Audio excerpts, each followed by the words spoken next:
here, this is the Clarke MA30 micro scrubber right here. This is for your hard floor scrubbing needs in smaller areas primarily.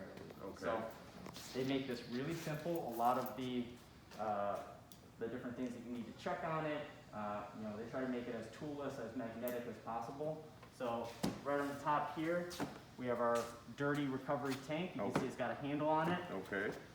Lift straight up. This also contains your clean tank inside of it as well. So again, pop off the lid right here. Okay.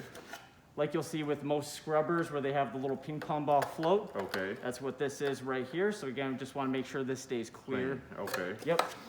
Inside is your dirty tank right here. Clean this out after use. Leave it open to let it air dry. Okay.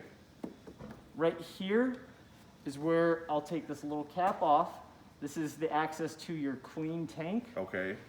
As you can see, this little cap right here also serves as a measuring tool as well. So if you fill up this tank full with water and then you fill up one cap full of chemical, it'll be 30 milliliters. It will equal 0.5% for the dilution ratio for your total tank. Okay. So it's already pre-measured out for your tank size right here. So just measure out however strong you want your chemical to be inside. You want it to be at 2% dilution rate for these caps. Put them in, secure that down, and you're ready to go. Okay? All right. Snap that on in place, and again, that's magnetic. We can see where you have your magnets right here. Very simple, no latches or anything to break. It's very simple. Very simple. Okay. Inside here, only a couple things that we really need to take a look at. This is going to be where your dirty water comes up from the deck below and enters into your dirty tank. Okay, so they have a little note on here. Every so often, just rinse this out with water, just to keep that clear in case something starts to build up inside. Don't want you guys to have a plug at any point. All right. This right here contains your solution filter, and it's got this little rubber seal that keeps it in place. And you're going to see something like this on a lot of your other scrubbers or your extractors as well. So this is the filter for the clean solution tank. Just to keep any of the sediment and the debris from getting in there, getting stuck in your lines. Little rinse every so often will do wonders for this too. So put that back in place. Secure that little rubber gasket right there. Good to go. This is your air filter for your vacuum motor as well. Just a little, really just a little piece. You could almost make it with just a little white pad as well. Even the center that you cut out of your regular pads, just take that. You can cut it down a couple times, but you've got 3 or 4 filters right there for yourself. Thank you. Yep. So put that on. Your left trigger up here controls your handle. You see it goes all the way this way. And all the way this way. This will raise up your front squeegee blade. I'll show you underneath the machine, but you have 2 squeegee blades underneath, which means I can scrub and pick up going both forward and backwards. Okay, this will raise it up if you have anything larger that you want to kind of clear out of the way of that front squeegee blade. Get caught in our little debris trap underneath. So to show you what looks like underneath, lower it down like that. Tip this back. So again, you have your 2 squeegee blades right here and here. Take these off. Oh, this is real simple. Just pull them right off. This is as simple as it gets right here. So you just pull those right off. Clean them when you're done. Both of these work. This one will work. So it's universal. And that's no front or back. Yep. You just want to make sure you have the curved side on the outside here and the flat side on the inside. So when I'm putting that back in, you can kind of see where this will line up right here. And where you have your little snaps. Your little snaps that will catch in place right here and here. So line that up, push, and it is in place. So I have one on the front, one on the back, same deal. For your brush, on this side is going to be how I turn to release. Comes out just like that. Clean your brush up after each use. When you're ready to put it back in place, line it up right there. I'm going to turn this to the side. so that it can slide back in. And lock it. And then lock it back in. Very simple. Very simple. Finally, with this one, the benefit to having a cylindrical brush roll underneath is that we can add a debris tray right here. Good. So just in case our pre-sweep doesn't pick up anything or people happen to walk over an area after we've already pre-swept, this should capture it before it gets captured by your vacuum. your back squeegee. Okay. Yep, so just to try to prevent any clogs, we have this in there. Okay. So again, if we keep this clean, it'll help us out in the long run. All right. When you want to put it back in place, just line it up, And snap. slide it back in place. Very simple. Okay. Raise this back up.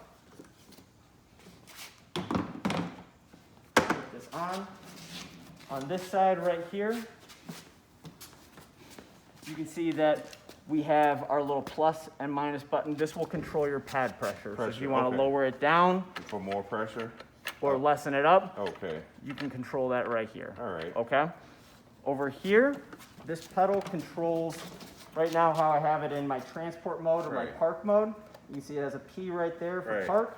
If I were to pick this up, you can see on that picture, the brush roll is down on the floor. Right. It is on the floor right now. Okay. So I would be ready to scrub Okay. at this point. On the back is going to be where I would access my vac or my battery. Pop this off right here. Again, you see magnetic. Okay. This is how it snaps back on in place. I've got my battery pack right here, lithium ion, and you've got your charger right here, which also stores right in the back compartment. All right. You can charge this battery one of two ways. You can either keep the battery in the machine, plug that charger in on the side right here, and then into the wall. Okay.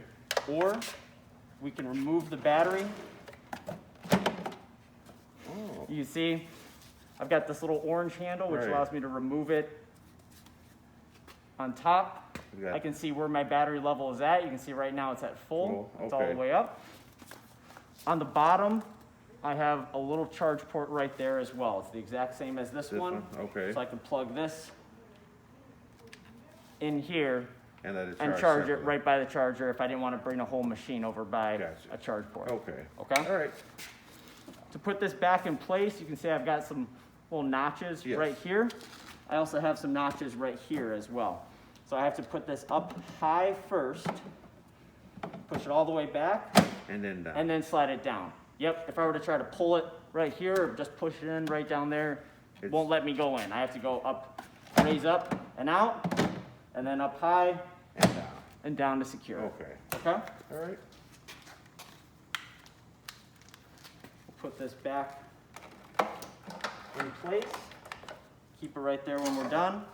And then to snap this back in, just line up these little notches with the bottom plate right there. I really like the magnetic part. Very because simple. What happens is you get people, they pull, it breaks tabs. It's very simple, convenient. Yes. The storage of the power cord, the battery, it makes it that much. Magnets make it about as simple as we can possibly Exactly. get. Yep. And the maintenance on this should be very easy for them to. Correct. Exactly. Okay. So right now I've got my brush down on the floor. So I'd be ready to scrub if I turn on the machine. Okay.